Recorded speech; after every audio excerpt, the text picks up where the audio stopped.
Hola, un saludo de paz y buen vivir para mayor gloria de Dios. Mi nombre es Alirio Cáceres Aguirre, diácono permanente de la Arquidiócesis de Bogotá, actualmente profesor de la Universidad Minuto de Dios. Yo quiero prestar este servicio académico con mucho gusto, con mucha alegría a la Universidad Católica de Trujillo, en este importante curso virtual sobre el cuidado del ambiente. Un saludo muy especial de todo corazón a la hermana Adelia, al profesor Luciano y a todas las personas que entre bambalinas han organizado este importante espacio académico sobre un tema que es trascendental para la humanidad. Quiero poner en juego para hablar de cambio climático una mirada ecoteológica en la cual voy a fusionar mi formación como ingeniero químico, como educador y como teólogo, de tal manera que les puedo ofrecer en dos momentos. Primero, una mirada panorámica de cuáles son las bases científicas y las explicaciones acerca de esta situación tan grave que pone en vilo la supervivencia de los seres humanos y a esta actual forma de vida. Y en un segundo momento, explicitar la posición de la Iglesia en la doctrina social de la Iglesia a través de Laudato Si y algunos ejemplos de cómo las organizaciones religiosas estamos respondiendo a este fenómeno. Entonces, en primer lugar, quiero aclarar qué es lo que hay detrás de la expresión ecoteología. Ecoteología significa un diálogo entre ecología y teología, entre la razón y la fe, entre la ciencia y la conciencia.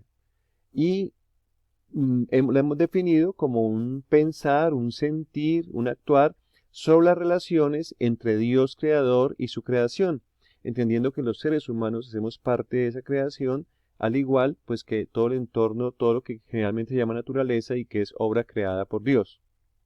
La ecoteología entonces busca eh, explicar, comprender los argumentos, las creencias, los imaginarios religiosos, especialmente el sentido de lo sagrado, respecto a las prácticas ecológicas o ambientales, pero también hacer que el sector religioso y las organizaciones creyentes tengan un compromiso más decidido en el cuidado del ambiente.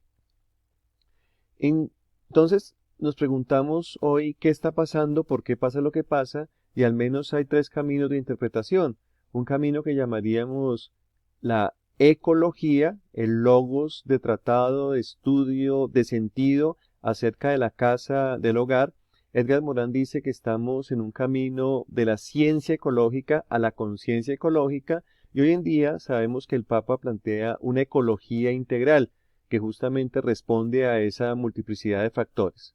Nos situamos en la ecoteología por la pregunta respecto a lo sagrado y transitamos hacia una ecosofía, una sabiduría de vivir y convivir en la casa común, en el oikos, en el hogar.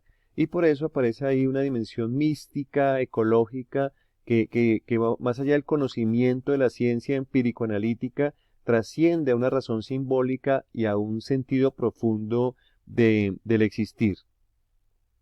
Por eso hacemos una correlación entre estas cuatro preguntas que han surgido en mi trabajo de grado en la maestría en teología en la Pontificia Universidad Javeriana, dirigido por el padre Jesús Andrés Vela, de feliz recordación, y eh, la encíclica Laudato Si encontramos como un paralelo. ¿Qué está pasando en nuestra casa? ¿Por qué pasa lo que pasa? Capítulo 1, capítulo 3. ¿Dónde está Dios mientras pasa lo que pasa? Es una respuesta que aparece en el capítulo 2 de la encíclica y en el comienzo, final del capítulo 6. Y la misión frente a lo que pasa está en el capítulo 4, capítulo 5 y el principio del capítulo 6. Entonces, vamos a lo primero. ¿Qué está pasando? ¿Por qué pasa lo que pasa? Entonces, una clave es ubicar que el cambio climático es apenas uno de los grandes 9 factores que se han detectado como los límites del planeta. Y en ese sentido, pues tiene mayor importancia y mayor relevancia en las decisiones de los gobiernos y en el ámbito periodístico, pero no es lo único que está en juego por el estilo de vida que hemos asumido como civilización. Allá aparecen elementos, por ejemplo, la acidificación de los océanos, el ciclo del nitrógeno, del fósforo, el mismo uso del agua, la diversidad funcional de la biosfera, están en una situación de grave incertidumbre. Es lo que algunos han llamado la entrada al antropoceno. O sea, la centralidad de la actividad humana está transformando radicalmente y posiblemente en forma irreversible todo nuestro entorno. Y por eso tenemos una gran responsabilidad también de transformar y recrear y restaurar el daño que hemos hecho. Es importante siempre ir a la etimología, a la epistemología que hay detrás de las palabras. La palabra clima tiene que ver con inclinación, la inclinación del sol, es una palabra de origen griego, y tenemos que diferenciarla, por ejemplo, del tiempo, si el tiempo está seco o el tiempo está lluvioso, con pronóstico a 24 o 48 horas. Hay una variabilidad climática, digamos, que es propia de los fenómenos naturales, lo estacional, los cambios por un u otro factor. Estamos hablando propiamente de cambio climático como aquellas situaciones más sistémicas que pueden ser atribuidas a la actividad humana en forma directa o indirecta y incide en el clima, que es ese fenómeno natural en donde confluyen elementos como la temperatura, la humedad, la presión, la lluvia, el viento y otros. Entonces, hoy en día tenemos, digamos, clima como tal, cambio climático, y se está hablando de un caos climático e incluso de una emergencia climática, como la declaró el Papa el 14 de junio de 2019. Aquí aparece una visión mucho más compleja, mucho más interactiva de los factores que están en juego dentro del cambio climático, desde un punto de vista más meteorológico. Y habría que hacer una precisión entre calentamiento global, efecto invernadero y gases de efecto invernadero. El calentamiento global del planeta es un aumento de la temperatura media y es también calienfriamiento, según dice Gustavo Wilches Chaus, porque así como aumenta drásticamente la temperatura, se enfrían y están causando, digamos, estragos en la forma de vida que ha sido habitual.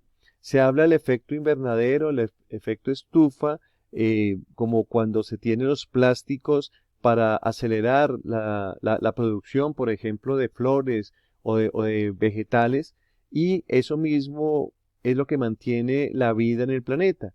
El planeta Tierra no sería habitable de la manera que nosotros la conocemos si no tuviera un colchoncito, una manta, una cobija, decimos aquí en Colombia, que es el efecto invernadero.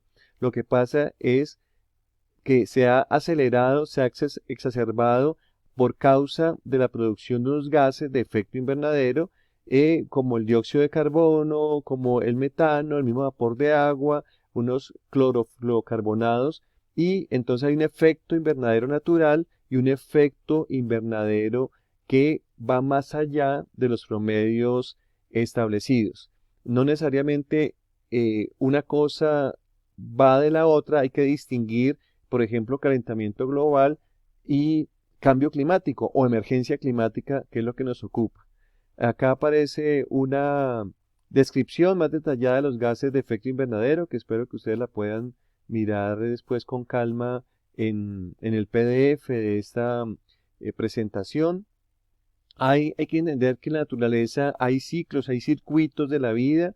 En concreto, digamos, el más destacado es el ciclo del carbón. Eh, el carbón, a través de la fotosíntesis, eh, los, eh, los seres humanos producimos CO2, los árboles nos hacen el favor de convertirlo en oxígeno, pero el oxígeno es lo que hace, lo que genera la combustión de los materiales, y si los materiales son derivados del carbón o del petróleo, son hidrocarburos, carbón e hidrógeno, generan unas emisiones que son las que se cubren la atmósfera y generan ese efecto invernadero que lleva a un calentamiento global del planeta, y ese calentamiento global es lo que ocasiona el cambio climático que estamos estudiando. Eh, es importante pues ver cómo acá hay un juego entre lo que los sumideros de carbón, o sea, que los integran al suelo y los atrapan, evitando que causen tanto daño en la atmósfera, y las fuentes emisoras. Hay fuentes de descomposición natural, em, las mismas, el ganado produce también una cantidad de gases de efecto invernadero, más lo que hemos dicho, la producción industrial que ha utilizado como combustible básico estos hidrocarburos que tanto afectan el problema que estamos ahora estudiando. Entonces, acá hay un asunto clave, y es que entender que aumentan las emisiones de los gases de efecto invernadero. Por ejemplo, estamos hablando acá del carbón, y disminuyen los árboles, que son los que nos hacen el favor de convertir el carbón, el dióxido de carbono, en oxígeno para la vida. Entonces, la gravedad del problema está en que producimos más gases de efecto invernadero y estamos destruyendo la base de resiliencia, de resistencia, de defensa natural. Entonces, son dos problemas que van de la mano y que están contribuyendo a la gravedad de lo que estamos viviendo. O sea, hay mediciones, hay indicadores, por ejemplo, la huella ecológica, conocida también como la ecohuella o la huella ambiental.